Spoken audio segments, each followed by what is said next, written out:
Hi friends, నేను మీ ఆంధ్ర అమ్మాయి. First time నా ఛానల్ చూస్తున్న వాళ్ళు మా ఛానల్ని సబ్స్క్రైబ్ చేసుకోండి. అమ్మవారు ఎక్కడి నుంచి వచ్చారు, ఈ గుడి రియల్ స్టోరీ ఏంటి అనేది నేను మీకు ఈ వీడియోలో చెప్తాను. ఈ వీడియో చివరి వరకు చూడండి. ఈ ఆలయం ఆంధ్రప్రదేశ్లోని కర్నూలు జిల్లా నంద్యాల సైడ్లో ఉన్న నందవరం గ్రామంలో ఉంది. ఈ అమ్మవారు ఎక్కడి నుంచి వచ్చారు?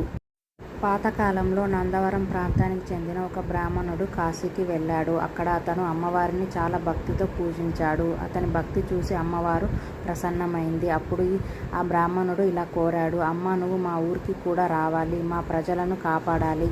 అమ్మవారి షరతు. అప్పుడు అమ్మవారు ఒక కండిషన్ పెట్టింది, నేను నీ వెనక వస్తాను, కానీ నువ్వు ఎట్టి పరిస్థితిలోనూ వెనక్కి తిరిగి చూడకూడదు. ఆ బ్రాహ్మణుడు కాశీ నుంచి బయలుదేరాడు. అమ్మవారు అతని వెనక వస్తుంది. అతనికి కనిపించదు. చాలా దూరం వచ్చాక అతనికి ఒక సందేహం వచ్చింది. అమ్మ నిజంగా వస్తుందా లేదా అని డౌట్ వచ్చింది. ఆ డౌట్ వల్ల అతను వెనక్కి తిరిగి చూశాడు. అక్కడ ఆగిపోయిన అమ్మవారు, వెంటనే అమ్మవారు అక్కడే ఆగిపోయింది, ముందుకు రాలేదు. అదే ప్రదేశం నందవరం, అందుకే అమ్మవారు అక్కడే స్థిరమైంది.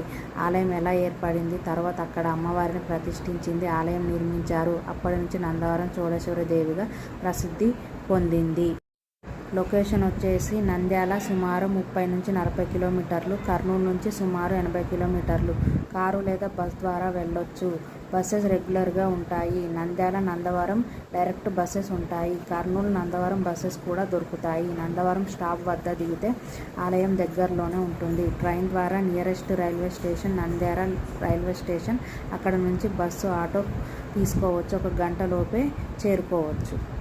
కాశీ నుంచి వచ్చిన తల్లి ఒక చిన్న సందేహం వల్ల నందవరంలోనే స్థిరమైపోయిన తల్లి. వీడియో మీకు నచ్చితే లైక్ అండ్ షేర్, సబ్స్క్రైబ్ చేసుకోండి. ఓకేనా ఫ్రెండ్స్? బాయ్.